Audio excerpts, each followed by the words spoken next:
Good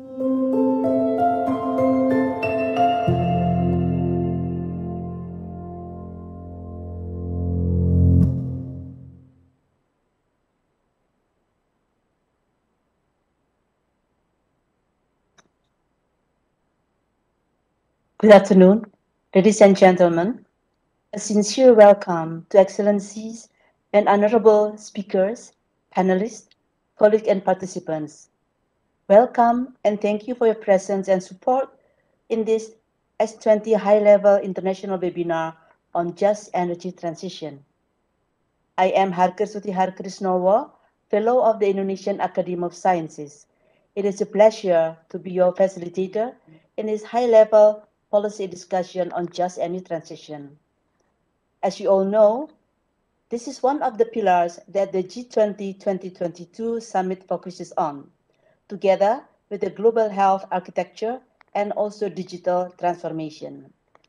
Undoubtedly, one of the main issues that we are facing today is energy resource, in particular the depleted fossil fuel in our world. Yet, during the last few decades, we come to realize that burning the source of energy has a worrying global impact on our climate system and in turn on the society and most importantly, our ecosystem. This means that we, as the guardian of the earth, need to find ways of using energy resources without causing detrimental effect on our planet, our climate, and our ecosystem. That is why today, the world is witnessing the growing development of innovative technology to make the most of renewable energy resources. Thus, it is only fitting that today we discuss the energy transition, which basically a future-oriented endeavor to shift practices in energy production and consumption.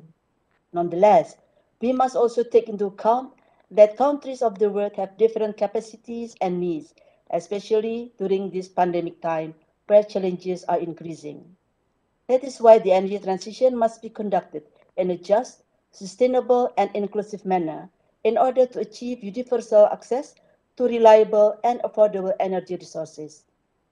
In line with the G20 theme of Recover Together, Recover Stronger, we are here also to listen inspiring speeches from the distinguished speakers on how just energy transition opens new employment and economic opportunities that support global recovery and naturally the challenges that we must anticipate. Ladies and gentlemen, this webinar is under the cooperation between the Science 20 and the Asian Development Bank as part of the G20 Indonesia 2020 activities. Thank you to the ADB in supporting this event, as well as the organizers for the excellent work in realizing this webinar. The significant objective of this webinar are to discuss, first, how to deliver a just and equitable low-carbon energy transition.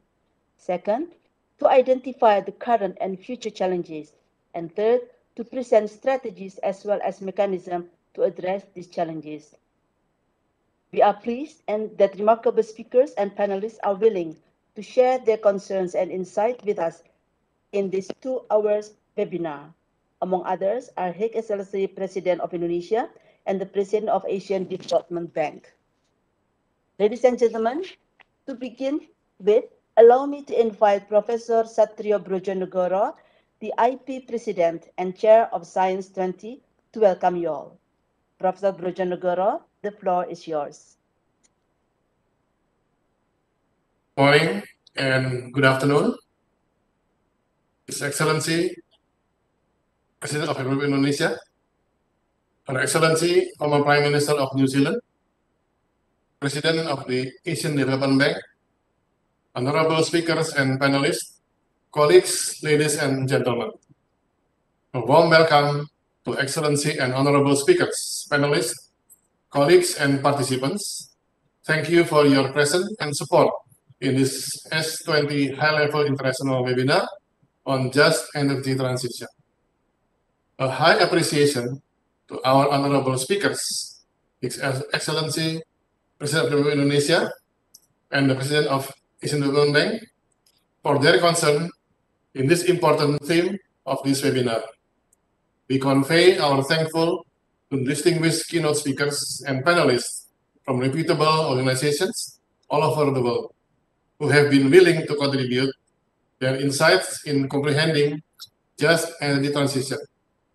I'm sincere thankful also to our collaborating partners and co-chairs of S20, the Asian Development Bank, the National Research and Innovation Agency, and the University of Indonesia, as well as the organizing committee for their dedicated work and support in realizing this event.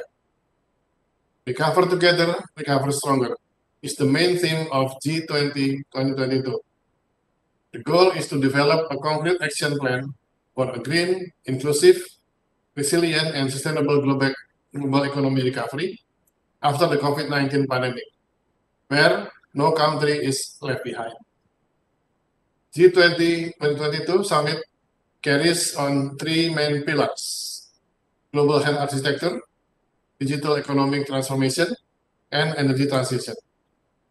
The latest emphasizes results on a cleaner global energy system, just energy transition, and accelerating a global agreement in the energy transition process.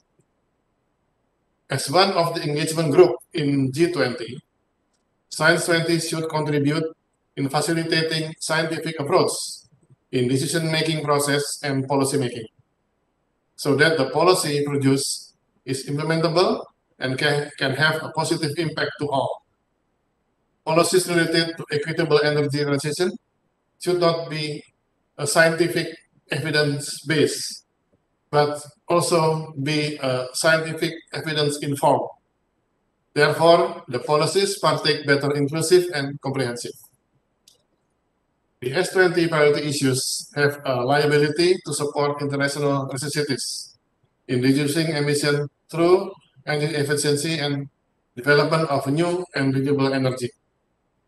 This is what we should strive for: an equitable energy transition, as well as the socio-cultural impact for Indonesian people in particular and the world in general, because each country has unique challenges and needs in transforming their energy system, as well as to support these changes. The webinar, therefore, is organized to pursue the challenges in delivering just energy transition and strategies and mechanisms to support those challenges. I hope that after the discussion, we can have a common understanding and action as an effort towards equitable energy transition in developing new and renewable energy to ensure safe and sustainable energy. I'm thankful once again. Hope you will have a fruitful discussion for a better future of global society. Thank you very much for your kind attention.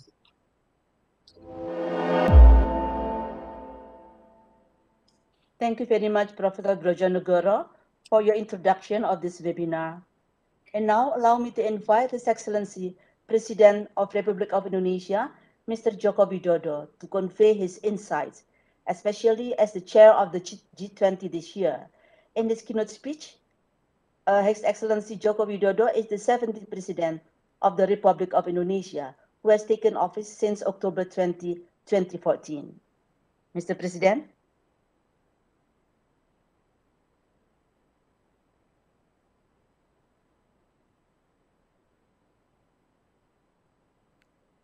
Assalamualaikum warahmatullahi wabarakatuh.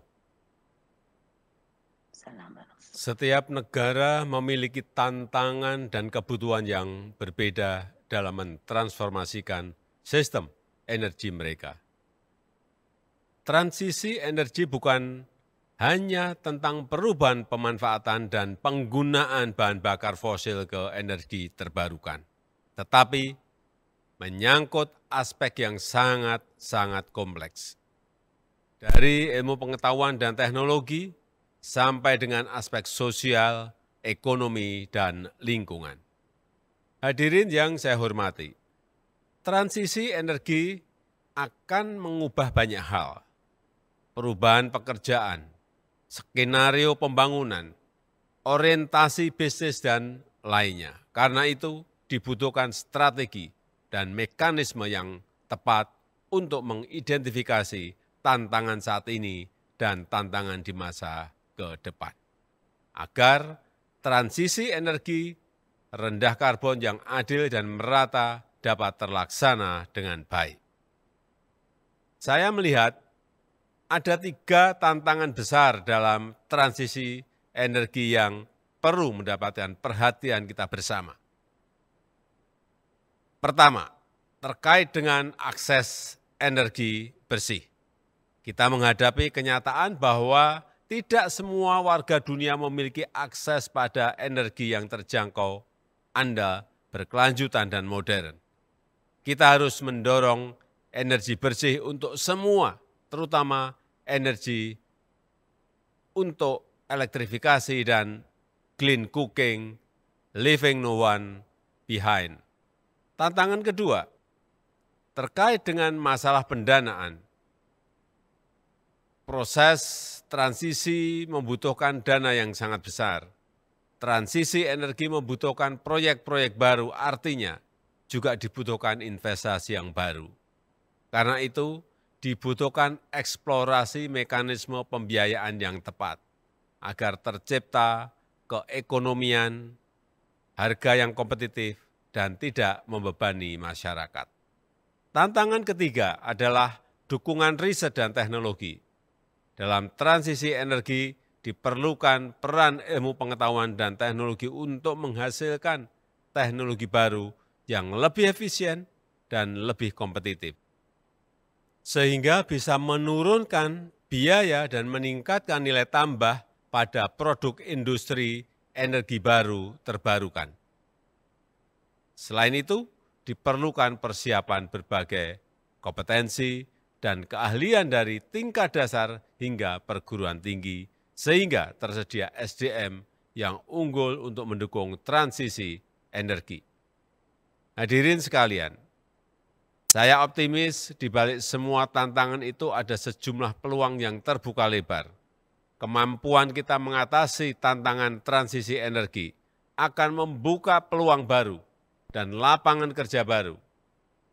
Peningkatan kebutuhan keahlian inovasi teknologi dan digitalisasi, terbukanya peluang ekonomi baru, ekonomi hijau untuk mempercepat pemulihan global. Karena itu, G20 diharapkan dapat menjembatani dan mendorong negara-negara berkembang dan maju pada keanggotaan G20 untuk mempercepat proses transisi energi, memperkuat sistem energi global yang adil dan berkelanjutan dalam suatu kesepakatan global. Negara yang bebannya berat harus dibantu dan diberikan kemudahan. Negara yang sudah siap bisa jalan terlebih dahulu sambil membantu negara lain yang belum mampu.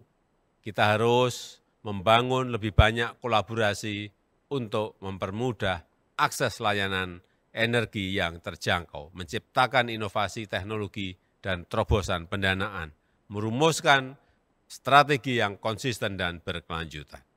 Terakhir, saya harapkan webinar ini akan menghasilkan gagasan-gagasan yang implementatif untuk mendorong tercapainya kesepakatan global yang kuat dan fokus untuk mewujudkan ekosistem transisi energi yang berkeadilan. Terima kasih. Wassalamualaikum warahmatullahi wabarakatuh. Waalaikumsalam warahmatullahi wabarakatuh.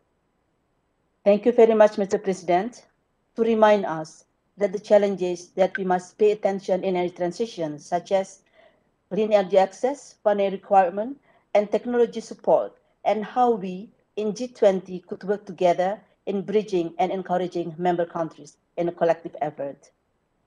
Now, ladies and gentlemen, we are happy that the President of the Asian Development Bank, Mr. Masatsugu Asakawa, is willing to take part of the keynote speech in this important webinar.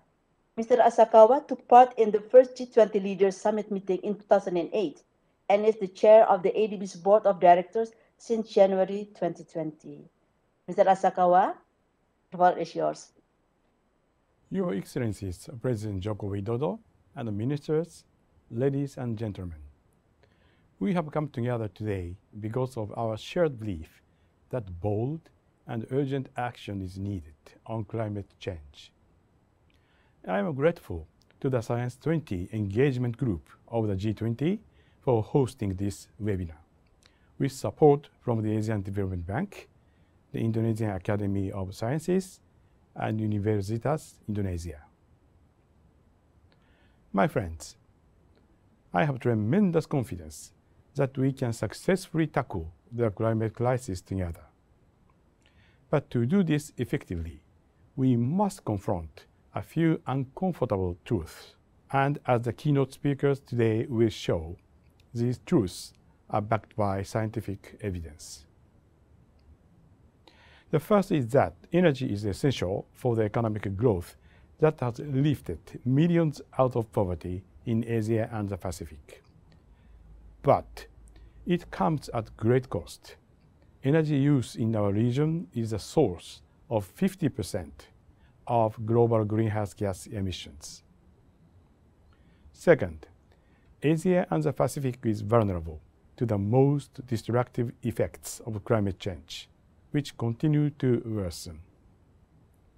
And third, combined with the impacts of the COVID-19 pandemic, climate change has been especially devastating for poor and vulnerable groups, women and girls, and small island nations.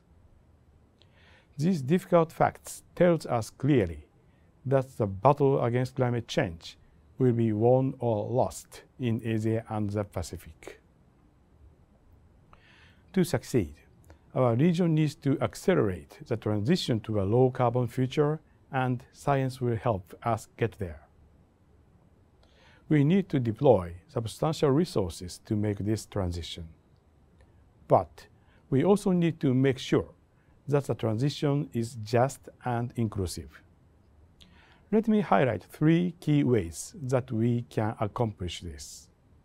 First, we urgently need to scale up support for energy transition using innovative approaches. Climate finance will play a big role here, and ADB is stepping up to this challenge.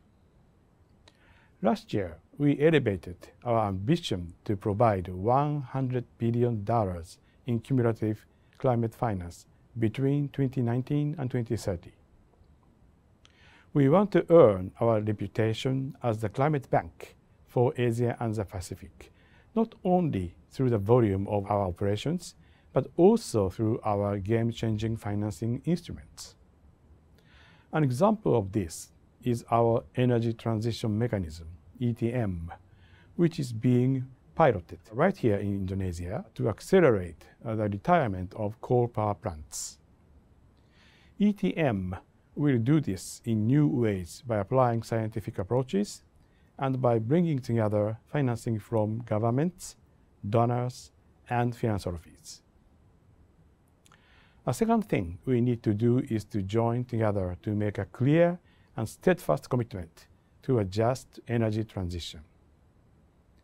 ADB's new energy policy articulates this commitment. It reflects our decision to withdraw from coal financing and to ensure access to affordable, sustainable, and modern energy for all. We also need to solidify our shared commitment to a just transition. ADB is doing this through coordinated actions, such as the joint statement of Multilateral Development Bank on just transition. We are also aligning our operations with the Paris Agreement. Third, our efforts on just energy transition should take into account the unique challenges each of our developing member countries faces in transforming their energy systems. To succeed in this area, we will support planning that involves all stakeholders, establish strong institutional frameworks to address the social and economic impacts of energy transition, and build effective knowledge on the transition that is grounded in scientific evidence. Let me close by saying that I very much look forward to your ideas today on these approaches to a just energy transition. I know that if we follow these approaches carefully in our work together, we will achieve a greener, and more prosperous, inclusive, resilient, and sustainable Asia and the Pacific. Thank you.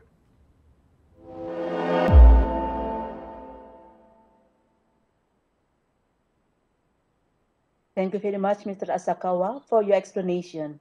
We are glad to know that ADB is working with the government of Indonesia and replacing several large coal power plants with renewable energy resources under the energy transition mechanism. Our next distinguished keynote speaker is the chair of the Intergovernmental Panel on Climate Change, Professor Hyesung Lee. We invite him to share his insight in this webinar. Professor Lee research encompasses the economies of climate and sustainable development. As I learned, IPCC prepares comprehensive assessment reports about the state of scientific, technical, and socio-economic knowledge on climate change, its impacts and future risks, and options for reducing the rate at which climate change is taking place.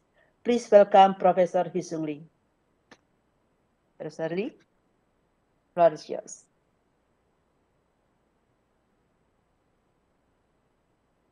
Thank you very much for your kind introduction. It's an honor and a privilege to address you and to be among such distinguished speakers. Like most, everyone, I have certain habits. Some are good for me, some less so. But habits are not just personal. In the case of the way we generate and use energy, our habit is global. And for the most part, it is the one we wish to change. In 2019, more than a third of the world's greenhouse gas emissions came from the energy sector. And then the emissions from energy and transportation at another nearly 40%. But these habits can be broken. Fortunately, we have better options in the form of renewable energy and energy conservation. If we can develop the habit of generating low and non-polluting sources of energy and using it more efficiently, we can usher in a new era in human history. Of course, the new era will be critical to fighting climate change, but it will bear fruit in numerous other ways as well. It will reduce, first of all, air pollution that the World Health Organization estimates it prematurely kills 4.2 million people every year. That's the equivalent of more than the population of some large cities in Korea, where I live. 4 million people every year. If implemented in a just, equitable manner, it will lift developing countries out of poverty. It will create new jobs and livelihoods, and it will reduce adverse consequences driven by our thirst for energy. We only need to look at prime news stories these days. The alternative, keeping our current energy habits, is unthinkable. Last August, the IPCC's Working Group 1 report showed clearly that human activity has warmed the climate at a rate not seen in at least 2,000 years. The average global surface temperature has already risen more than 1 degree Celsius since the dawn of the industrial age. Limiting the total increase to 1.5 degrees Celsius is the most we can hope for at this point. But we will exceed not only 1.5 degree increase, but 2 degrees this century unless we make a drastic cuts in CO2 and other greenhouse gas emissions. The IPCC's Working Group 2 report released last month provides an understanding of what this warming means for people, ecosystems, and the planet. The report shows that climate change is a grave and mounting threat to our well-being and a healthy planet. Indeed, climate change is already beginning to ravage the Earth.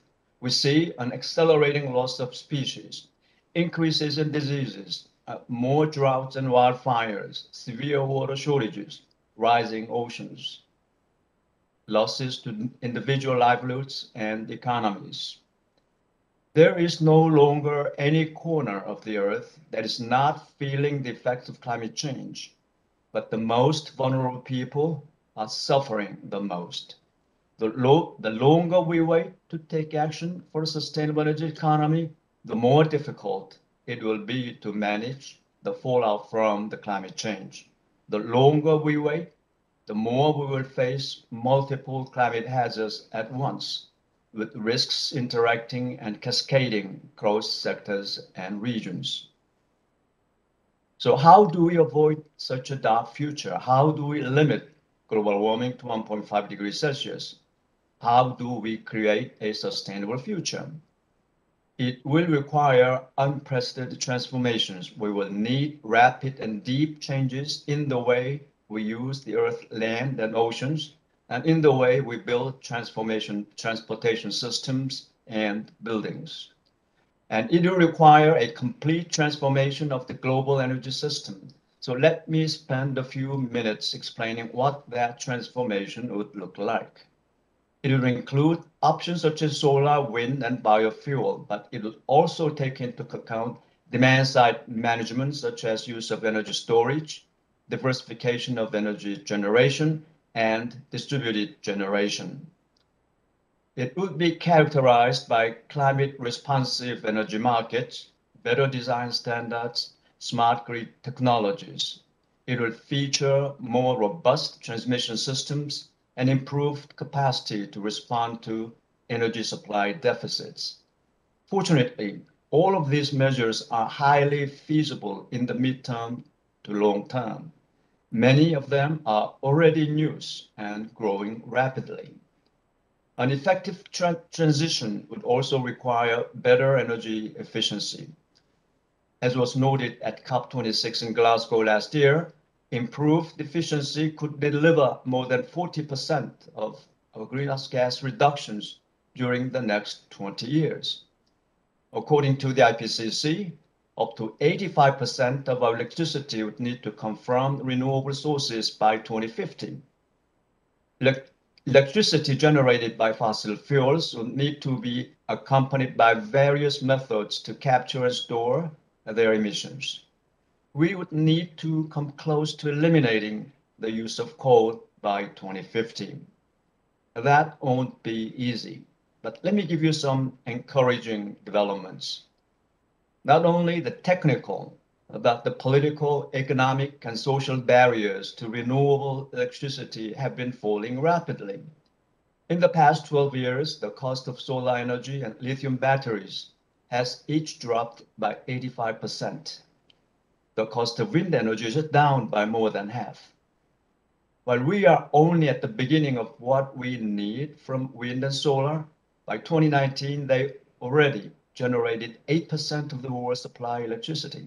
And equally important, they accounted for more than 2/3 of new electricity generation.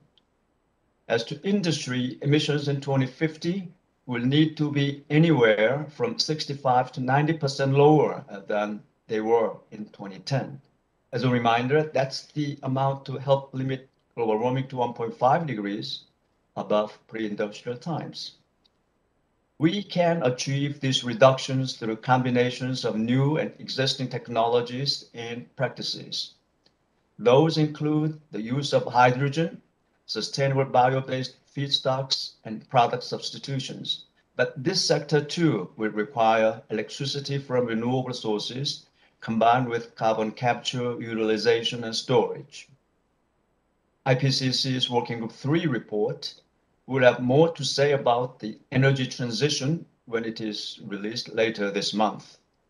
It will reconfirm that the transformation of the global energy system will require unprecedented ambition.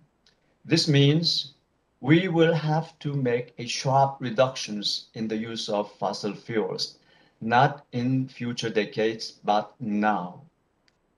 As we must stop, to the extent possible, the installation of new fossil fuel power generation system.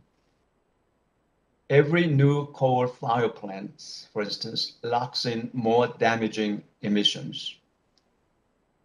So everything comes down to one single most important decision factor, that is infrastructure development.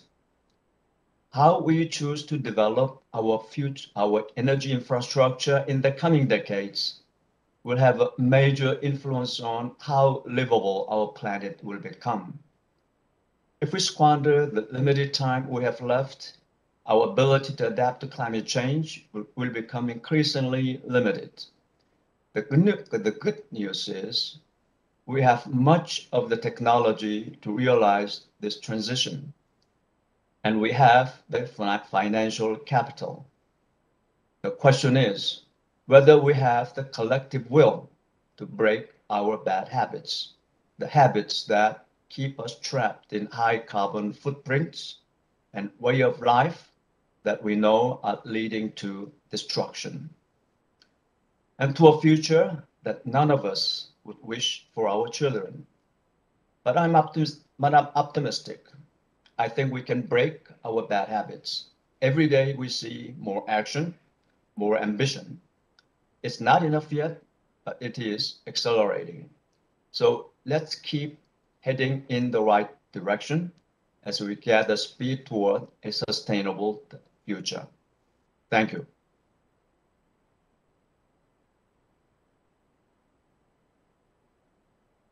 Thank you, Professor Lee, for sharing the important subject that is getting more and more important for the sustainable future of our planet Earth.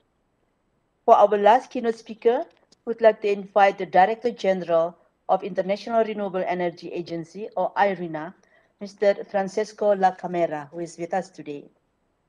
Ladies and gentlemen, IRENA is an intergovernmental organization which promotes widespread adoption and sustainable use of all forms of renewable energy to pursue sustainable development.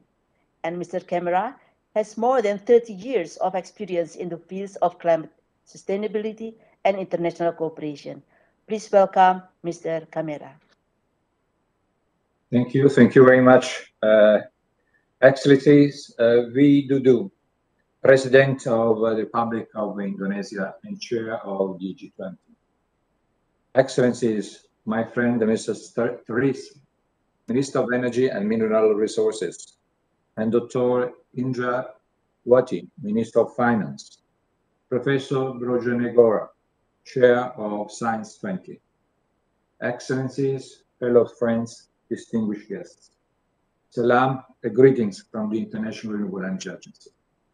I wish to take a moment to congratulate the Republic of Indonesia on its presidency of G20 and for placing firmly an achievable, inclusive and just transition on the G20 agenda with its Science 20 event embodies. It is my great pleasure to join you all virtually.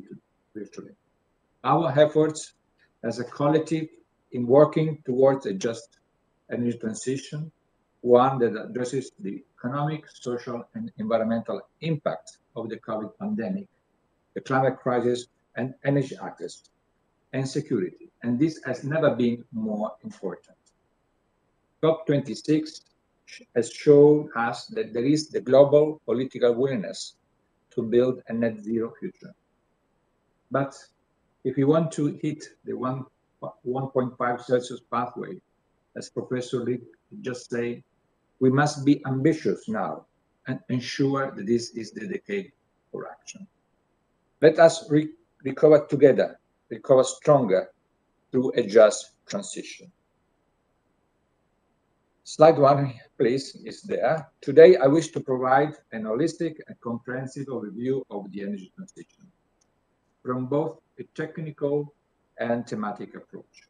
I will begin with global trends and energy technologies such as biomass and green hydrogen and on the socioeconomic of the energy transition. Overall, this will be based on IRENA's overview on the requirements needed to reach 1.5 degree pathway and to ensure a just transition is achieved. IRENA considers electrification and energy efficiency to be the main decarbonization driver. 90% of all decarbonization in 2050, if we want to remain in a 1.5 degree pathway, will involve renewable energy through direct supply of low-cost power, efficiency, electrification by energy with carbon capture and storage, and green hydrogen. Next slide, please. Investing in the just transition is not an additional cost. Please, the next slide, please. By 2030, the 1.5 pathway would boost the global GDP by 2.4% above the current plan and strategy, as you can see in the graph. Moreover, ARENA's analysis showed that $2 to $5 is saved for every additional dollar spent when considering reducing externalities from lower air pollution and avoided climate change combined. What we lack is the speed and the scale of the investment. In this respect, ARENA commends and is ready to support the G20 presidency in hosting a regional investment forum in conjunction with the G20 Energy Ministerial in September in Bali. Next slide, please. Southeast Asia has a strong need to decarbonize its economy and modernize its energy system. In 2018, around 75% of primary energy demand in the region was met by fossil fuels, such as oil, coal, and gas. Whilst all renewable energy sources have a role to play, ARENA's bioenergy report provides pathways that have the potential to deliver strong socioeconomic benefit in Southeast Asia region energy transition across industry, transport, and buildings. The study has covered 5 countries: Indonesia, Malaysia, Myanmar, Thailand, and Vietnam. It demonstrates the potential over the medium and long term for sustainable biomass to economically meet 2.8 exajoules of energy demand served by fossil fuels, saving around 442 million tons of CO2 equivalent emissions per year by 2050. Next slide, please. So, ladies and gentlemen, let me focus briefly here on renewable energy, a renewable technology that has garnered a lot of attention. Transformation, the hydrogen factor report encompasses 2 main factors. First, government have rallied behind the net zero strategy, with hydrogen as a critical solution for hard-to-abate sectors like shipping, aviation, and heavy industry. And second, the falling cost of renewables and electrolyzer are improving the economic attractiveness of green hydrogen, opening new decarbonization solutions. Hydrogen is a manufactured product and not a raw material or energy source. As such, it can be produced in many places, and existing infrastructure, skills, and trade relations can be using making green hydrogen an active option for countries that heavily depend on oil and gas export to diversify their economy. In ARENA, we are studying truly this technology, aware that green hydrogen will be a success only in the right policy framework, sustain and establish an accepted labeling and tracking system. Next slide, please. I wish to move now to the energy transition from the angle of socioeconomic jobs and livelihoods. ARENA work in socioeconomic impact analysis started a decade ago, and today extend across our 167 members, providing invaluable insight into global, regional, and local context. In the joint report we published in 2021 with the International Labour Organization on renewable energy and jobs, we estimate that in 2020, 12 million people have jobs in renewable energy worldwide. Employment expanded by last year by 500,000 units, despite the impact of the COVID-19 pandemic. In comparison, 2012, 73 million jobs to 2020, 12 million jobs. This represents a 64% increase in just 8 years. Next slide, please. Among different technologies, the solar PV industry stands out. It employed a third of the total renewable energy workforce, some 4 million people in 2020. It's followed by liquid biofuel, 2.5 million, hydropower with 2 million, and wind with 1.3 million. While the overall numbers are growing, we still have much work to do. For one, we must improve the gender balance. Women currently account for 1/3 of the global renewable workforce. It is better than in the conventional energy sector, but not good enough. For the energy transition to succeed, the industry needs to draw on a much wider pool of talent and concentrate on education and training. This need will continue to gain importance, and ambitious policy action in response to the climate crisis translate in the growing number of renewable jobs. By implementing our 1.5-degree pathway, 43 million renewable jobs will be created globally by 2050. Next slide, please. Success will only depend and will be possible if the process is inclusive, to ensure that all have an opportunity to keep pace with and benefit from a just transition. This figure exemplifies the challenges that await us and the policy that can ensure success. We identify that a comprehensive and holistic policy framework can create more jobs, support the energy transition, and make it just and inclusive. The energy transition is already happening, but if we want it to be an opportunity for all stakeholders, we need a strong commitment from governments. So, ladies and gentlemen, the Indonesian G20 presidency comes at a challenging time, but solutions do exist, as has been just said in the previous intervention. The just energy transition being vital to recover together, recover stronger. As IRENA, we want to thank you again for the invitation to be with you today and for placing the just transition firmly on the global G20 agenda. Terima kasih.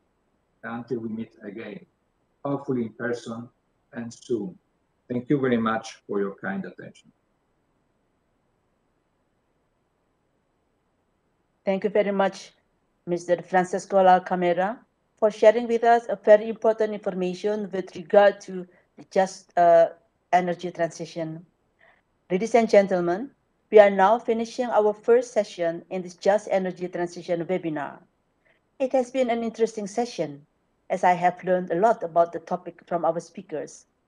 I would like to thank our distinguished speakers for sharing time from their busy schedules to talk about this important topic in the energy sector.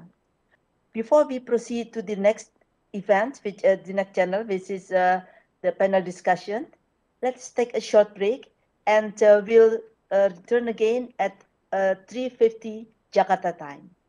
Thank you.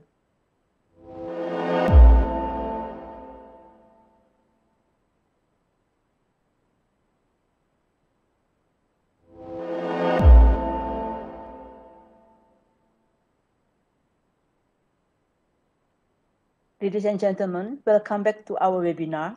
Now we will proceed with our second session of the webinar, which is the panel discussion.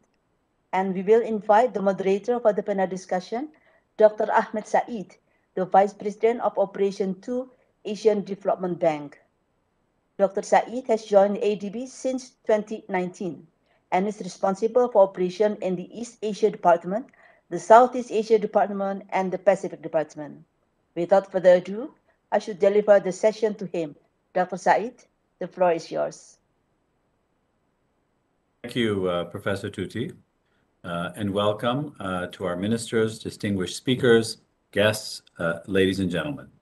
It's a pleasure to be your moderator for this high-level panel discussion on just energy transition.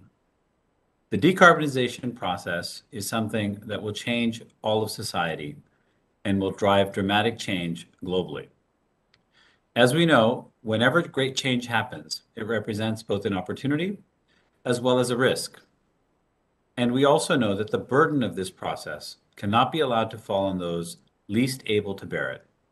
We must ensure that they are protected, and we must also ensure that the gains from these changes are shared equitably across our countries, across our planet, and across our societies.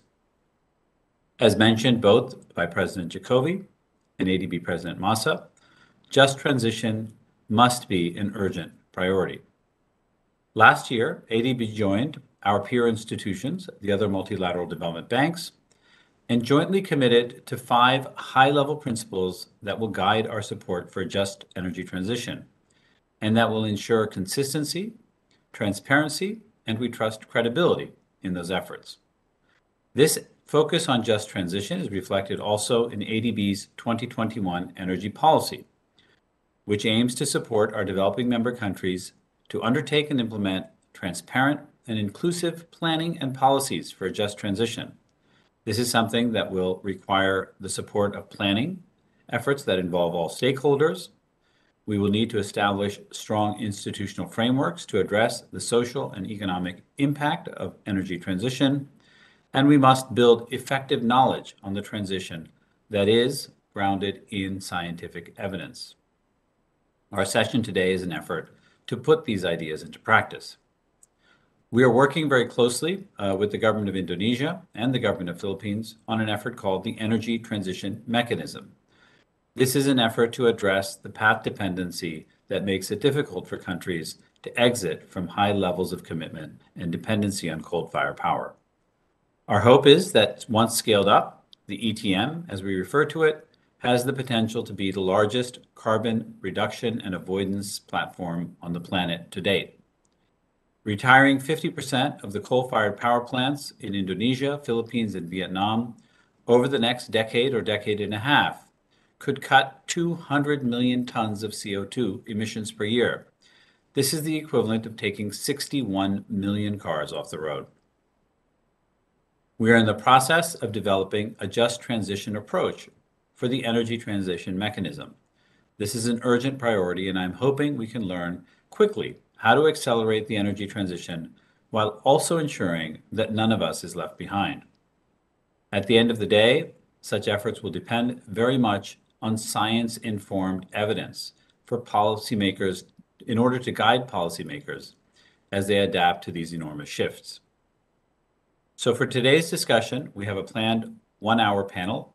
I'm very much looking forward to it. We have an extraordinary group who we are very privileged to hear from, and we'll ask each panelist to answer about 2 questions over the course of about 10 minutes. Please kindly keep to the allotted time. For each question, wherever possible, it would be great to hear about the link between the ideas that are being discussed and science-based approaches that are needed to support a just energy transition. I have the privilege of beginning by introducing our first speaker today. I'm very honored to introduce and invite Ibu Sri Mulyani Indrawati, Minister of Finance of the Republic of Indonesia, to initiate our discussion. Dr. Indrawati has been Minister of Finance of the Republic of Indonesia since 2016, an office that she also held previously from 2005 to 2010. She has served as an executive director at the IMF. She was first appointed as Minister of Development Planning in 2004. In 2021, she was elected as one of the co-chairs of the Coalition of Finance Ministers for Climate Action. She has served as a managing director of the World Bank, and she earned her degrees first from the University of Indonesia and ultimately completing a doctorate at the University of Illinois at Urbana-Champaign. Thank you, Ibu Menteri, for being with us. The first question we wanted to ask you is, how is the government of Indonesia planning to address the financial gaps, the substantial financing gaps that will be needed to fund the energy transition, and how will it also address the objective of driving greater private investment? Thank you. Thank you so much, Vice President Said, for having me this afternoon. I think the issue regarding the energy transition or climate change agenda in Indonesia is very, very important. President has already put this as the highest priority, and we are translating this into a policy program. In terms of the estimation of how Indonesia could deliver our nationally determined contribution, which is reducing the CO2 emission by 29% with our own effort and resources, or 41% with international support, we estimated the cost is going to be around 3,460 trillion rupiah, or around 266 trillion per year until 2030. in which the government budget, that is through our fiscal policy, can provide only 34%. So the question regarding how the Indonesia could deliver its promise or priority while we have a constraint on the public fund will really need a policy framework that can invite more private sector as well as state-owned enterprise to participate in this objective. First, on the policy framework, the government definitely have to design how the climate change can be addressed, including in this case, designing the energy transition. Why energy is important? Because this is the most expensive in delivering our national determined contribution. If we look at the Indonesia estimated need for delivering NDC, most of them is actually can be contributed from the forestry and land use, which the cost is relatively cheap, that is $6.5 billion US. While for energy, which we have to transition from a non-renewable into renewable, it will require cost which is much, much bigger. Estimated is around 250 billion. So how Indonesia is going to address this issue? I think putting the right policy is very important. So put the policy right. How we are going to do that? First, we've already passed the policy, for example, introducing carbon market and carbon tax. This is going to be a very important framework for us to be able to not only implicitly but explicitly value the carbon. Currently, we are working closely with other ministries in order for us to be able to establish market mechanism.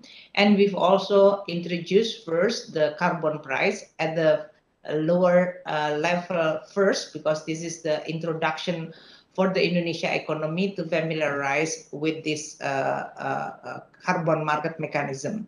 We also introduced carbon tax, and we've already discussed with the PLN, the electricity company Indonesia, to be able to identify and then do the carbon cap and trade. The second one is actually designing energy transition mechanism, in which there will be requiring three very important sources of funding. First, how we are going to retire the non-renewable, especially coal-based power plant. The second one is the investment on investing on a renewable energy. And the third one in addressing the issue of the society or social, especially which is related to this transition. So for us in this case, we are very lucky, of course, to get the support from ADB as well as other multilateral development bank like World Bank in designing this energy transition mechanism. We've already identified the power plant, coal power plant, 5 gigawatt, which can be retired with the average age of 13 years with efficiency which is low and more polluted, so that we are going to be able to then establish a renewable energy. But the policy on renewable energy will also require a lot of policy design in order for us to be addressed many of what you call it obstacles for this renewable energy to be established in Indonesia. It really depends whether we are talking geothermal, hydro, or solar. And in this case, the budget or fiscal policy can be very important in creating a catalytic role or incentive in a form of subsidy or even tax allowance, tax holiday, in order for us to be able to attract the investment on the renewable energy. Another issue is, of course, related to the non-renewable that will be retired. How we are going to treat this asset strand, because this is retiring the coal-based power plant. For example, if we are going to retire sooner, this is the coal power plant which is supposed to be operated 20 years and then we reduce into only 13 years or 10 years. That means we have to compensate. What kind of compensation which is just and affordable? So the theme regarding the just and affordability is very important. Just means that we are actually introducing payment which can be seen as very good in terms of providing compensation, but also not distorting the incentive. Just also within the international context mean that the Indonesia as emerging country will also receive a compensation internationally from the green fund or any other source of funding which is related to this kind of very costly investment. And affordability need to be seen from not only the people point of view, which is important, how people can afford to have an electricity which is cheap enough. Industry and economy can also afford, but also from the public fund point of view. So these are all policy framework which is very critical, so that we are going to be able to design a comprehensive policy framework that allowing all participant private sector in order for them to be able to participate in this energy transition mechanism, whether in the form of retiring the non-renewable energy and investing in the new renewable energy. We are also in this case within the Ministry of Finance, we established what we call it the blended finance through our special mission vehicle like PTSMI, which is going to work very closely with, for example, multilateral development bank and philanthropists as well as international community in order for us to be able to blend source of financing with different appetite of risk to be able to then undertake this very, very big and expensive investment. But it is very important for Indonesia. Lastly, I think I would like to also explain that Indonesia in this kind of commitment cannot only rely on our own sources of fund. Internationally, there is a huge potential fund, both from private as well as from international community like MDBs. So this need to be tapped. And in order for us to be able to attract this, we have to be able to establish a credible and sound policy framework that can be seen as a credible platform for them to be able to participate in this climate change. We are also working closely with the capital market and financial sector authority in order for us to be able to attract a private sector, whether this is domestically as well as globally, so that they are going to be able to then participate in this kind of investment.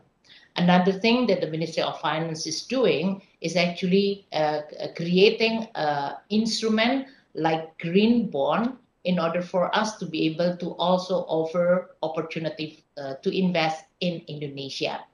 This is also something that we've already now issued domestically as well as globally. So within that context, in short, I'm saying that policy framework is very important. Signaling in terms of the carbon market and carbon price is very critical. And third, of course, for us to be able to diversify and introduce instruments so that the appetite to participate in this kind of endeavor is going to be able to be realized by all parties. Thank you so much. Thank you so much. And then just one quick follow-up question, although you touched on it in a few different ways in your remarks. What do you see as the role of the multilateral development banks in supporting this just energy transition? And I know you mentioned a few different roles, providing ideas, blended finance, funding, policy framework. But if you wouldn't mind just briefly touching on that question, we'd be grateful. Well, MDB has certainly three areas which is very critical. That is their financing power, knowledge power, as well as convening power. These are all very important traits of the multilateral development bank, like ADB, World Bank, and other regional development bank.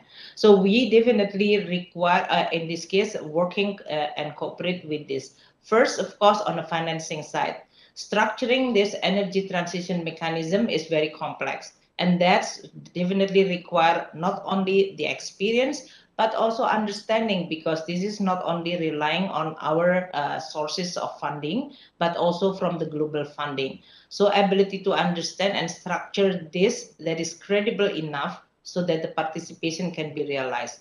The second one on the knowledge side, which the multilateral development bank have the knowledge regarding what kind of mechanism. You mentioned earlier that you work ADB with Indonesia and Philippines. And I also understand that many other in the part of the world, for example, like South Africa, they also start designing the ETM. So for us, in this case, how we can compare through this knowledge exchange so that the policy can be developed in a robust way. We don't have to invent from start and we can also work as well as learn from other country experience as well as our own experience. And then the third one is the convening power. I think this is very critical because we are not talking about the source of financing which is coming from the MDB themselves, for example, like ADB. You can, from the convening power, mobilize bilateral support as well as private sector. And this kind of power will be very, very important, especially for a country. Maybe Indonesia has already have our own success in accessing a global market. But many other emerging or developing countries, they are still at the very early stage of tapping this global market. So MDB's convening power and especially establishing reputation, whether this is in the form of guarantee, lower costs of borrowing, as well as providing assurance for the private sector is going to be very critical. So this convening that can create a blended finance in a fine way will be very critical. Thank you. Thank you so much. And I think we take to heart your points about the importance of creating a policy framework, the importance of affordability as a key component and definer of just transition, and affordability not just for the consumer, but for industry and for the government that has to backstop these obligations. And on your point about the MDBs, financing power, knowledge power, and convening power, also important, and I think particularly powerful when they're combined into a single intervention. When they're brought together, our institutions, I think, in partnership with governments, can make a real difference. Thank you, Dr. Sri Mulyani Indrawati, for those thoughts. I'm delighted next to have the opportunity to introduce our second panelist, Arifin Tasrique, Minister of Energy and Mineral Resources of the Republic of Indonesia. Pak Arifin has been serving as Minister of Energy and Mineral Resources since 2019. He has served previously as Indonesia's ambassador to Japan from 2017 to 2019, and he has a long and successful career in industry. He served as Chief Executive Officer of 3 different state-owned companies in the fertilizer sector. He studied chemical engineering and was a graduate from Bandung Institute of Technology in 1977. Thank you, Pak Arifin, for joining us today for this important conversation. Dr. Sri Mulyani Indrawati focused mainly on financing and on the policy framework, as well as, of course, the role of MDBs. And we would love to get your perspective, from the energy sector. And perhaps the first question we can begin with are, what are the energy policies and strategies being implemented or being considered to be implemented by the government that could help address these challenges of accelerating energy transition? Pak Arifin, over to you. Thank you. Thank you, Pak Said, the Vice President for Southeast Asia, East Asia, and the Pacific of ADB. Our government already took several steps on our national efforts to accelerate energy transitions, such as we prepare energy transition roadmap to achieve the net zero emission by 2060 or sooner with the international support. So additional power plant after 2030 will only come from new and renewable energy power plant. Yeah, we already issue the 10 years procurement plan for electricity, where we put the clean and renewable energy as a majority in the mix. Starting by 2035, our mix will be dominated by variable renewable energy in form of solars, followed by wind and ocean current in the following years. Hydrogen also look to utilize gradually starting by 2031 and massively by 2051. We thought that we have huge potential of renewable coming from hydro and wind, that we can create such kind of hydrogen, green hydrogen industry in such location. We also consider nuclear power plant, which we predict will enter the system by 2049 to stabilize our electricity systems. The coal-fired power plant capacity will be increased until 2026 because we are already bound by the contract. And recently, some of the previous 35 gigawatt projects were under construction. And then after 2026, there will be no new coal-fired power plant. So our last coal-fired plant will be ended in 2056 without acceleration. So we are very happy, the initiative of the ETM, that we hope that we can accelerate the retirement of our coal-fired power plant. We also contributing 314 million tons of CO2 for our NDC by 2030. And in 2021, Indonesia NDC realization for energy sector has reached 70 million tons of CO2. With the main contribution are from new and renewable energy, energy efficiency, and fuel switching. We implement the new general plan for electricity supply 2021, as I mentioned, which is more supported by greener and allocating 51.6% share of renewable energy, or equal to almost 21 gigawatt additional capacity. We strengthen regulation to create renewable energy as stipulating rooftop solar PV regulation by using net metering scheme. Recently, we draft presidential regulation on renewable energy tariff, which determine tariff competitively while still taking into account the fairness and affordability aspects. We issue also the regulation on carbon economy. This regulation is expected to create a better business and investment climate, as well as to accelerate Indonesia's emission reduction by providing innovative financing source and supporting our policy on carbon tax. The carbon tax will be implemented on limited basis as a start to coal-fired power plants starting by 1st of April 2022. We provide also incentive to accelerate the energy transition and increase new renewable energy investments, such as fiscal incentives, which consist of tax allowances, import duty facilities, and tax holidays. In addition to that, Indonesia is also implementing program to reduce fossil fuel utilization, such as a gradual retirement of coal-fired power plants, biomass co-firing for existing coal-fired power plants, and conversion of diesel power plant into gas and local-based renewable energy. Deployment of carbon capture storage, as well as Patriot Energy Program, which involves fresh graduates to raise awareness and assist the region in developing of new and renewable energy. We create partnership with international community to enable faster technology transfer, which is very important. Of course, transferring technology, it needs support of industry, and also mobilizing financial support to achieve the net zero emission by 2060.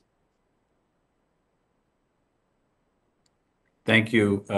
Thank you for that. And let me just ask you as a follow-on question, as the subject of our forum is just transition.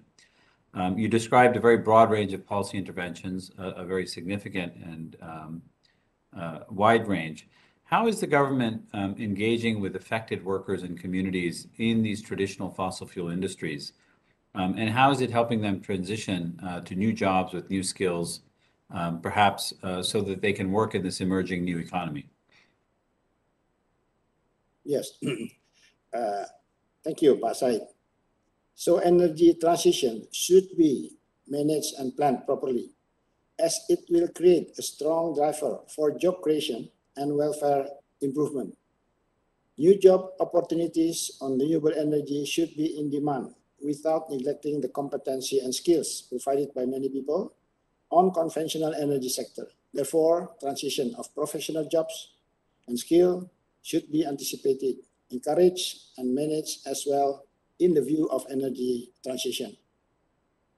In terms of Indonesia, we have carried out several measures in case of professional provisions of jobs and skills, such as provide trainings to enable workers to shift jobs from mining to renewable energy sector, such as training that supports the energy transition process, both on the upstream side, among other solar PV, hydro, wind, geothermal training, and the downstream side, such as energy storage application and electric cars. Reskilling and upskilling processes involving private sectors in the form of testing and issuing competency certifications for workers in the energy industry. We do cooperation with international institutions related to human resource development for having the soft skills and hard skills. We create economic opportunity for workers through utilization of ex-mining area to another source of energy, such as solar, biomass, bioenergy, or even plantation and agriculture, and encourage the utilization renewable energy in mining production activity. Thank you, sir. Thank you for that overview. You described at the outset a really extraordinary set of technology shifts, transition out of coal, an explosion of green hydrogen, of solar and wind, and of renewable energy, now granted over a multi-decade period.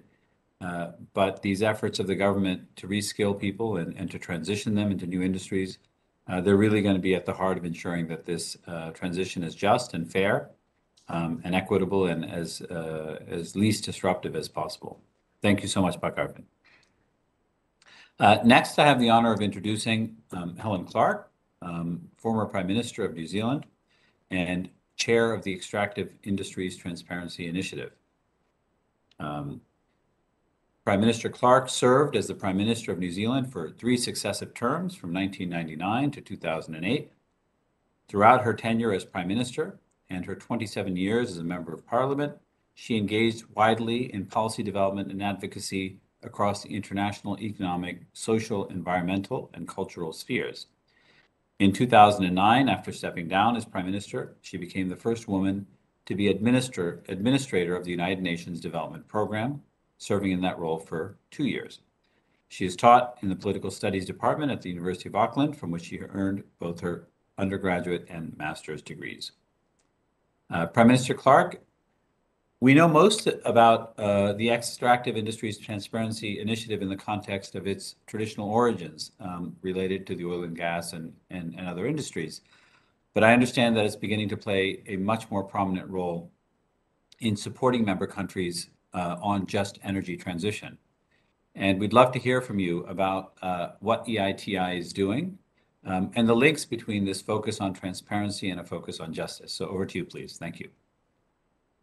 Thanks very much. And let me refer to EITI from now on, because the full name is obviously quite a mouthful.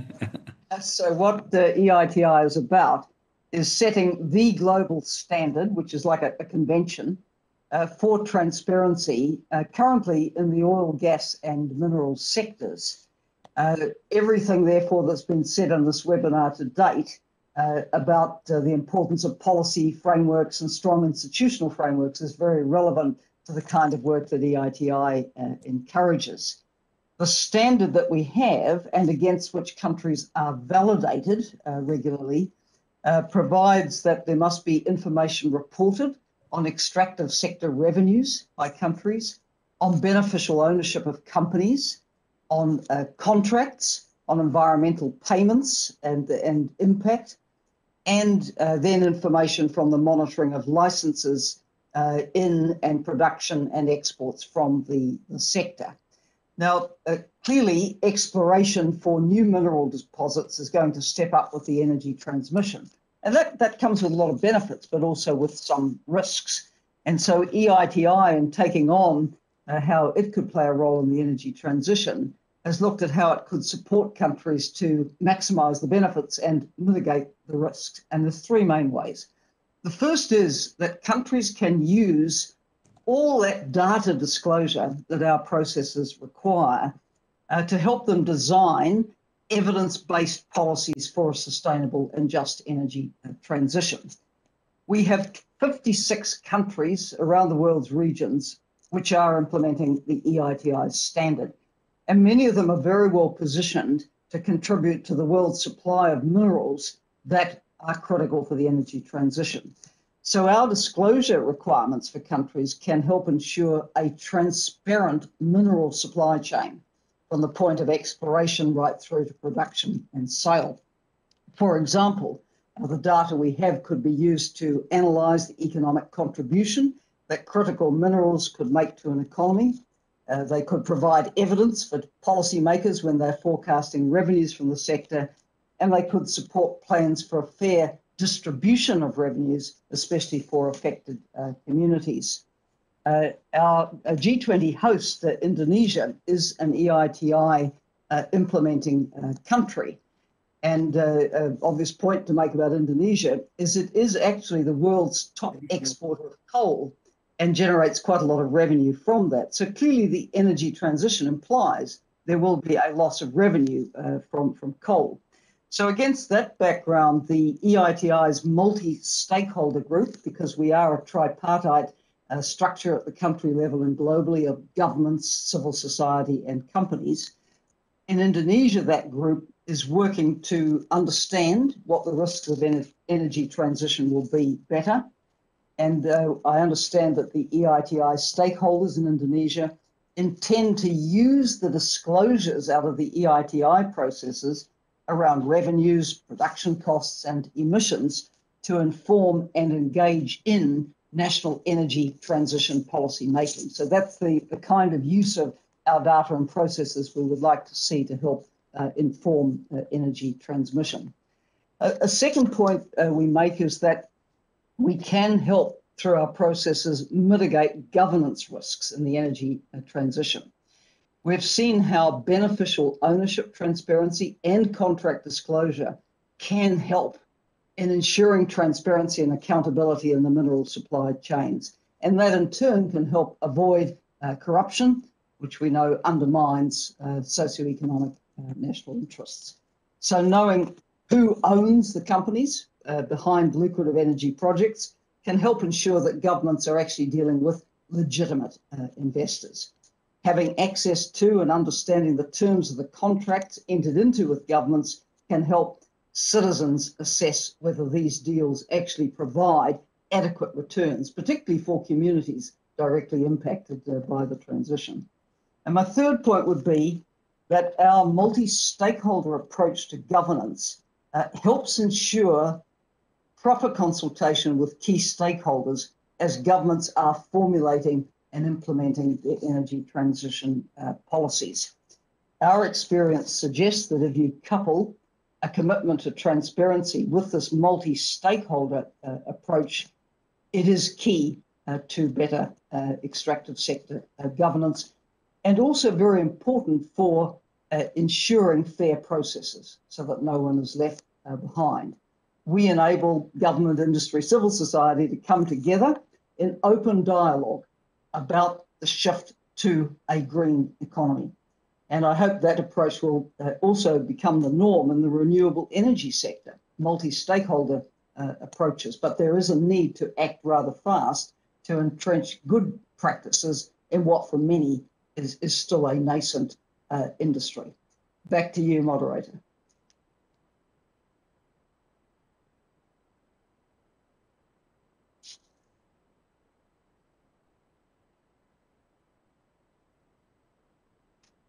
Moderator's muted.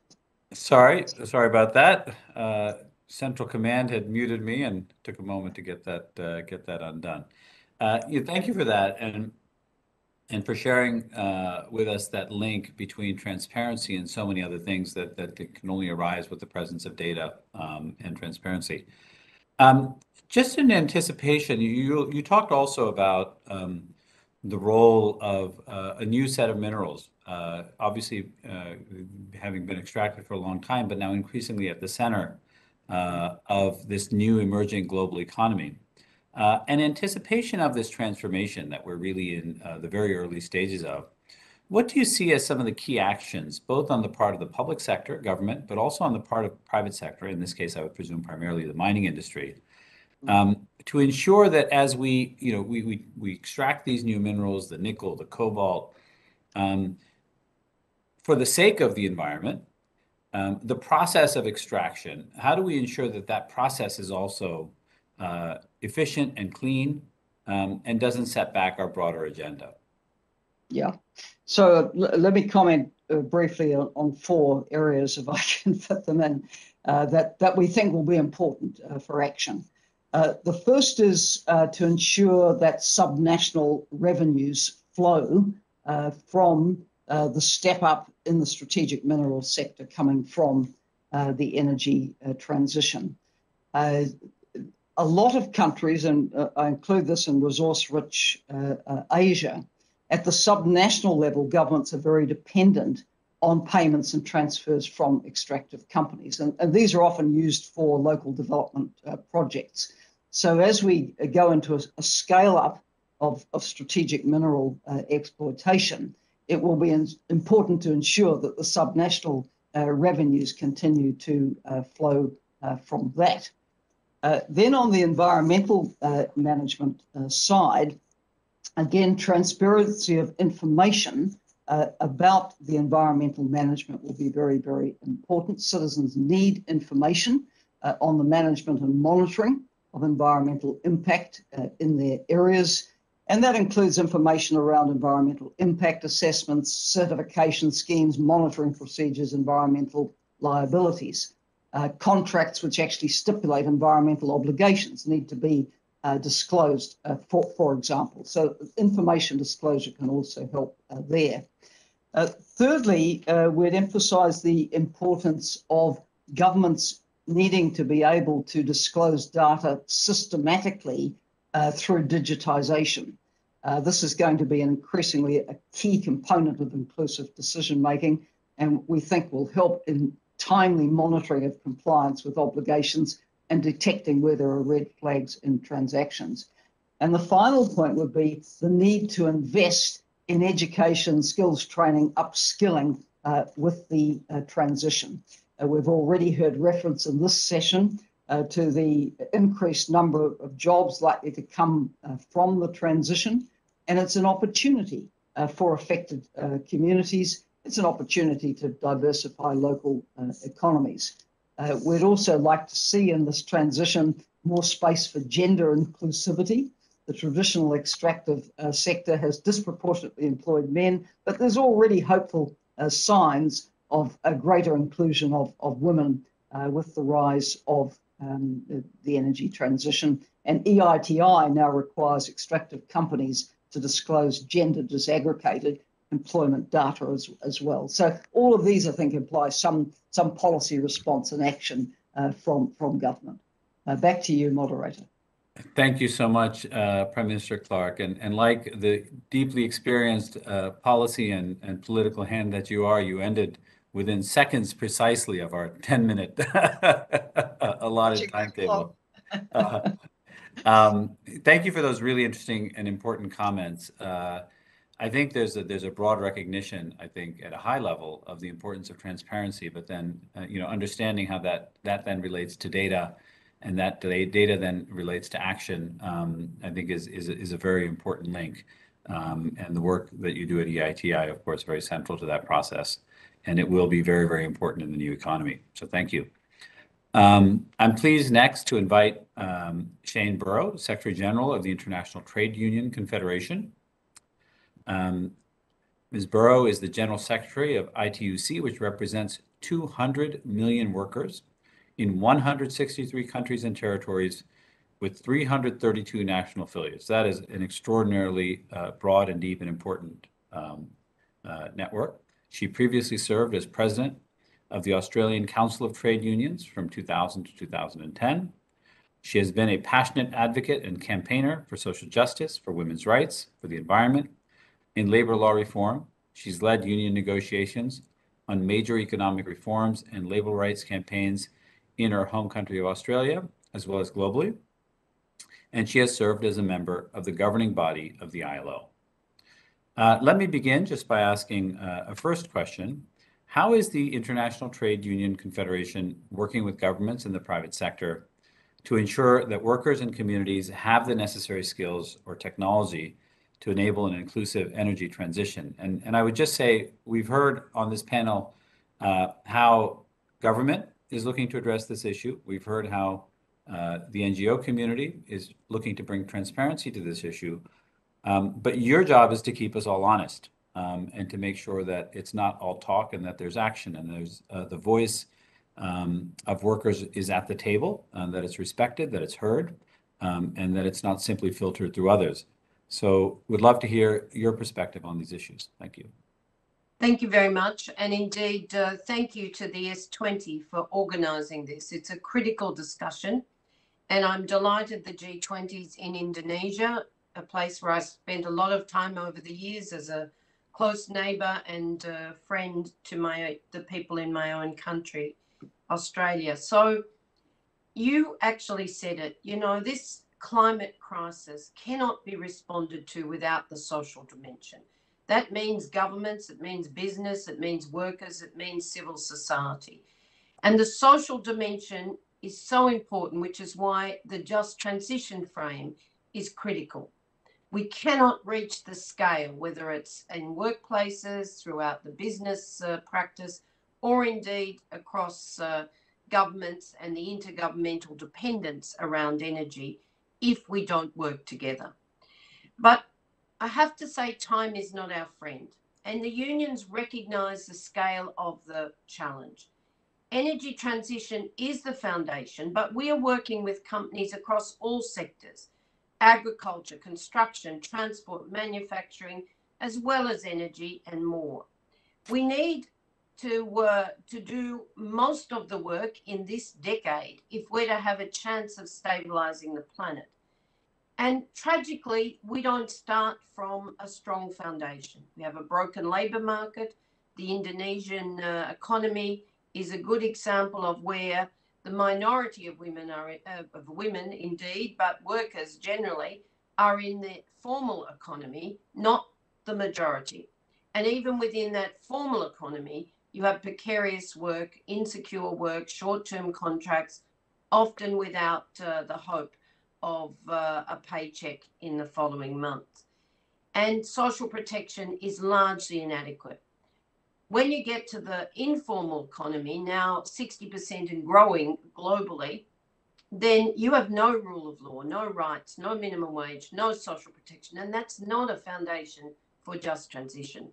So as we move through the partnerships that will get us to a stable planet, we need to have a social dimension of putting people and planet equally. And indeed, as you said, we work with governments and we work with companies. Not all companies, sadly. We have partnerships with groups like the Business for Inclusive Energy. You know, I co-chair the New Climate Economy Commission, which is in fact government, civil society, international institutions, employers, and so on. And I'm the deputy chair of the B team of companies. So, you know, when you look at, for example, take it out of energy and go to steel, we're very proud of having been partners in the Swedish endeavour to produce the first 500 tonnes of carbon-free steel. But we need to work with energy everywhere. And so when you look at the fact that there's so little resilience for workers in this transition, then we need a new social contract. And that means, of course, jobs, jobs and jobs, but it also means rights, social protection, equality of income.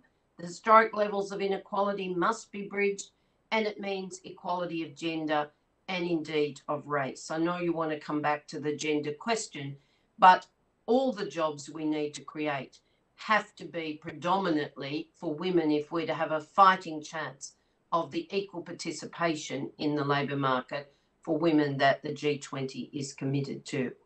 But for the economy, it means fair competition floor. You can't have a trade or commercial-based economic frame now without human rights and environmental standards as the basis and mandated due diligence for corporate accountability if we're really to put people and planet at the heart of it. And it means transition to renewable energy. This is a painful reality. For us, there are good jobs in fossil fuels. Unions are strong in the fossil fuel area, but we know and have known now for 15 years that this is the biggest systemic shift we will face. The good news is there are jobs. For every 10 jobs in renewable energy, there's 5 to 10 in manufacturing, in supply chains, and indeed there's more in services. And if they are good jobs, then you get 30 to 35 jobs in total in the broader community. That's development. That's a just development if those jobs are decent jobs. But just transition lies in simple messages, because it actually measures. It means that you look at what the impact is on the workplace, on the industry. You actually then assess who will be displaced and where. If they're older workers, you need secure pensions. If they're slightly less than retirement age, you need indeed the bridge to pensions. And of course, if you don't have exactly what others have said, if you don't have income support, redeployment support, but skills support for that transition, then we will leave people behind. I just wanted to shout out to the IEA, International Energy Agency, because they put together this commission last year, and now we have a partnership with a Labour Council and indeed a Business Council, and that dialogue will help us. But I also want to say that we were very committed to seeing that financial deal for South Africa and the transition from coal. We want to see a same and similar financial deal for Indonesia this year. G20 COP, we don't mind where it is, but we want to see workers at the table with our support actually helping. And I will say something about women in the second question, but if it's not a gender transformative transition, if we don't see the informal and the work that women are doing in the informal economy front and center, as well as women's participation, and women make up, more than 30% of the energy workforce, then we will actually fail women again, and the G20 leadership is critical. So I guess the challenge is for those partnerships to be deeper, to be faster, and indeed the political will to not leave this even to the medium term. It's a short-term emergency. And yes, transition from fossil fuels, including all fossil fuels, not just coal, must be a priority. But as a fellow panelist said earlier, we need to break some bad habits. Thank you, Sharon, for that clarion call for justice and equity. We talk a lot about, when people talk about technology change and shifts from one paradigm to others, they often talk about leapfrogging. And they say, oh, well, the people who were behind can suddenly leapfrog to the next level.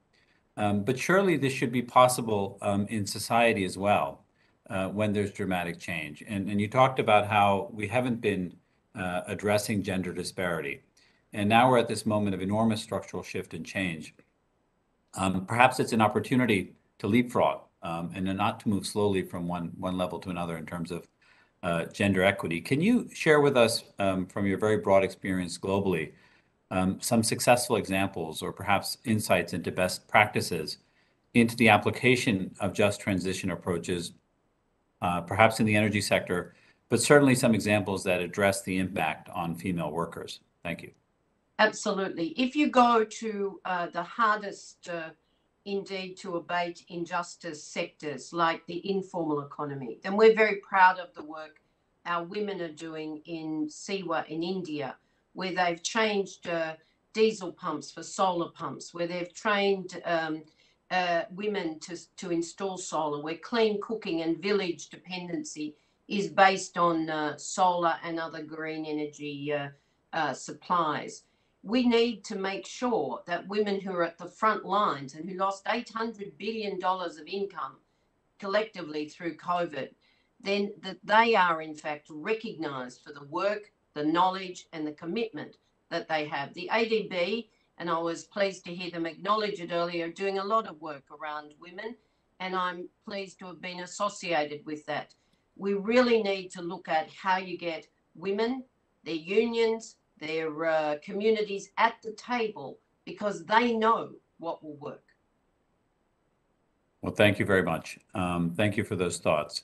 Finally, it's my privilege to invite Laurence Tubiana, Chief Executive of the European Climate Foundation, to help bring us some of the perspective from Europe on addressing just transition in the energy sector. She's served as CEO of the ECF since 2017. She is a professor at Sciences Po in Paris.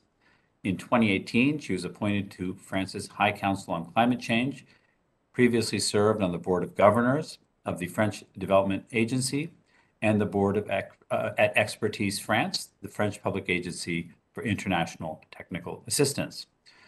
We all live, to some extent, in a world that she helped create. She was France's climate change ambassador and special representative for COP21. Such as a key architect of the landmark Paris Agreement, which has provided for many of us a framework within which we discuss these incredibly important questions of energy transition. She's also held academic positions at Columbia University as a professor of international affairs. Thank you so much for being with us. Thank you. Now, energy poverty and just transition in the energy sector remain major issues in Europe, a continent that has in fact been a leader on these subjects. Can you share for us some of the European experience to date? What have been some of the lessons and good practices that could still be relevant for G20 countries and for other developing nations? Thank you. Thank you, Vice President. Thank you for inviting me and the Republic of Indonesia, the Indonesian Academy of Science and the Asian Development Bank, which I have the privilege to work with from time to time. Since Glasgow 5 months ago, we are really in a different phase of action, in particular the global transition from coal to clean. And as climate governance is moved for target setting to action, the difficulties of managing a just transition also are becoming more visible and immediate. But I could not begin that conversation without mentioning the Russian invasion of Ukraine, because this invasion made clear that our reliance on fossil fuel is a factor of vulnerability and geopolitical instability. In Europe, the question is now how fast and how orderly the transition will be, and to be orderly, it will have to be also just. In France, we saw clearly during the Gilets jaunes protests that any transition cost perceived to be borne by the more vulnerable in the society would be unacceptable.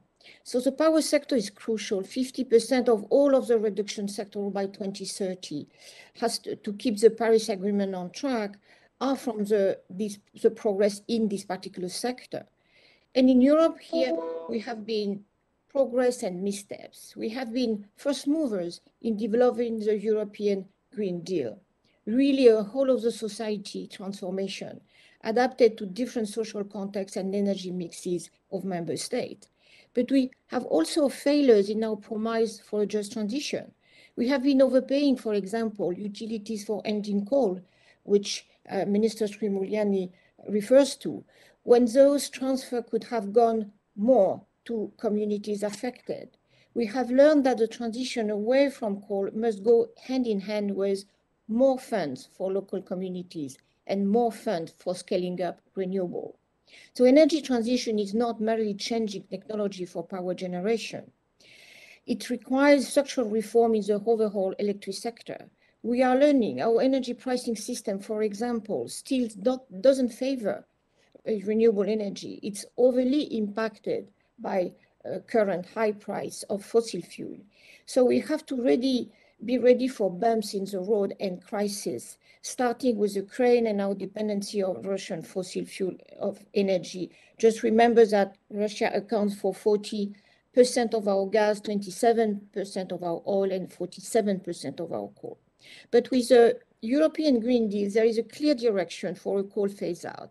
16 member state countries are already or will be coal-free by 2025. Germany has also committed to phasing out coal by 2030 and to decarbonize the power system by 2035. This is the kind of pace we'll see. This through the Ukraine crisis will test Europe's capacity to find short-term fixes while keeping and where possible exceeding these objectives. And the Versailles Declaration, including this week, include short-term measures and action to phase out EU dependence on Russian fossil fuel, but no specific still deadline in trajectory. Commission is expected to present further work on security of supply, energy affordability by end of March. But this is important because, of course, there is uncertainty on how these measures will affect 2025 and 2030 targets. But the Versailles Declaration signals that any fossil fuel diversification or the extension of existing fossil fuel assets cannot change the long-term goal.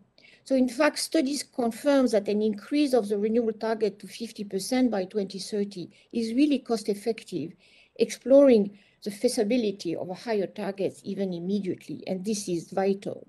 So we see now that even with this crisis, so finally, the response of the European countries has been to say, we have to accelerate the Green Deal implementation, not to alter it. Even, of course, it's very difficult to do it in an accelerated manner. Evidently, the reconstruction of Ukraine at one point, the support of the economy that will be affected by the Russian war would have an impact. But now I can say that the message that's sent through this crisis is that energy security goes hand to hand with climate security. And the best way to be autonomous and not submitted to the volatility of fossil fuel markets is really to go for the maximum integration of renewable in the energy mix. For this aspect, I think now we have a lot of the support from European societies, even in countries that were much dependent on coal, like a number of Eastern ones. And just to finalize my remarks, we saw that countries like Poland or Hungary or Czech Republic, who were heavily embedded in the coal production for their power sector, are now wanting to end the imports of coal, oil, and gas from Russia as a way as well to accelerate their transition to renewable energy. Thank you.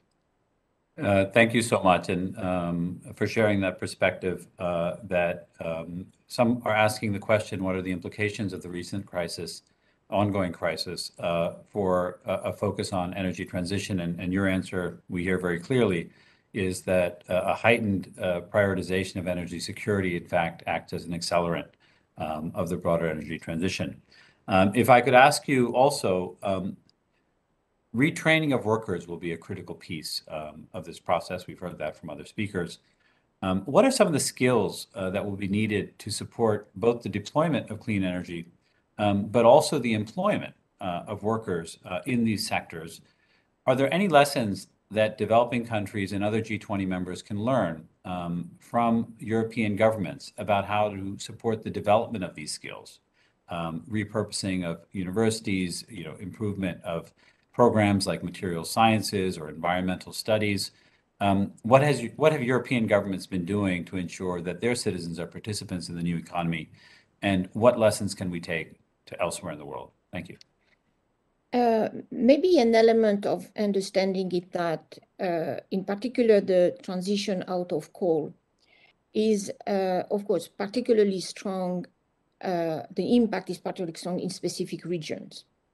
And this has triggered a lot of debates on national policies on the coal phase out, because that was basically a problem of regional economic diversification strategies combined with accelerated deployment policy. So the first, of course, response is that European countries are focusing on upskilling and having new training from the fossil fuel sector to renewable energy first.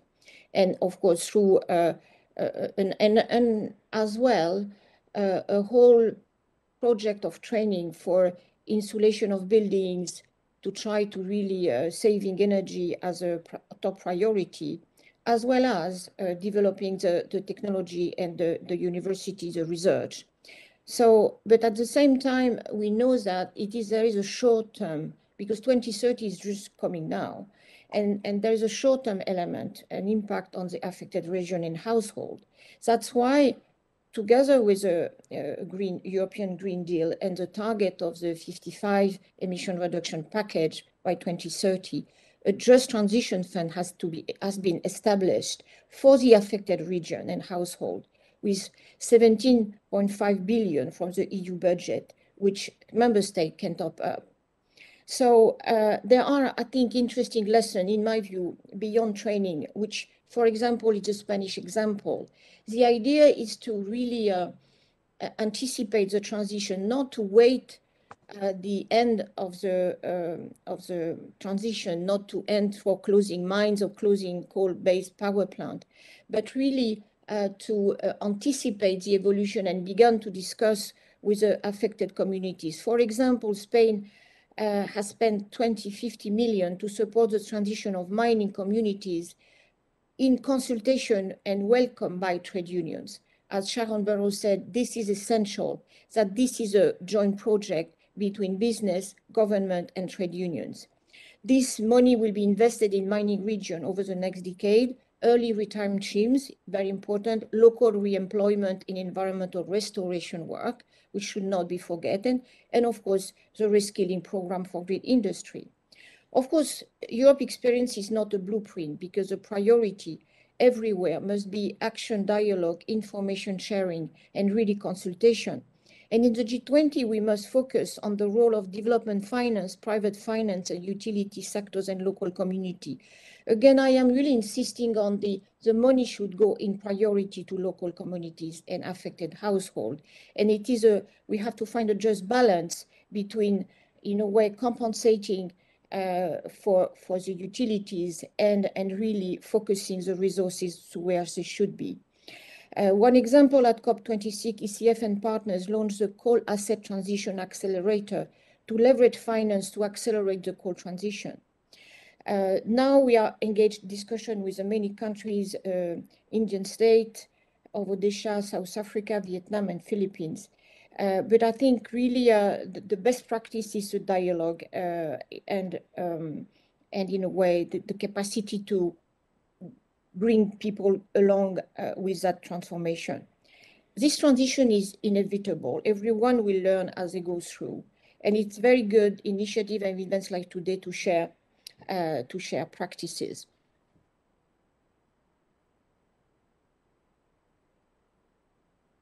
Well, thank you so much. I think we're all very honored to have this esteemed group and a group that is esteemed because it's so experienced and knowledgeable with us. I want to thank each of them for joining us and taking time from their busy schedules and their significant responsibilities.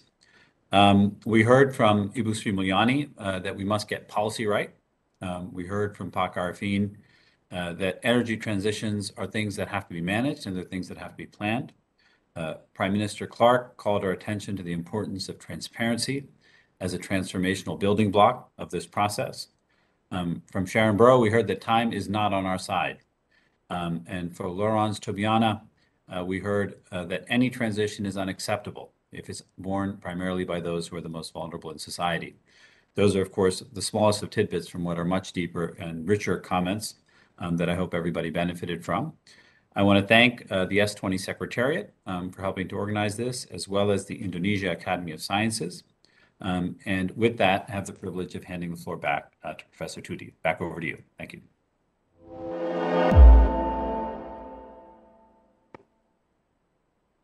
Thank you very much, Dr. Said, for moderating such an important and interesting discussion. And we learned a lot, of course, from that. Ladies and gentlemen, we would like you to fill the survey, which is accessible and available at the chat. And we would like you to fill in the survey, which you can open from the chat. And I will leave a few minutes for you to fill out the form, if you may.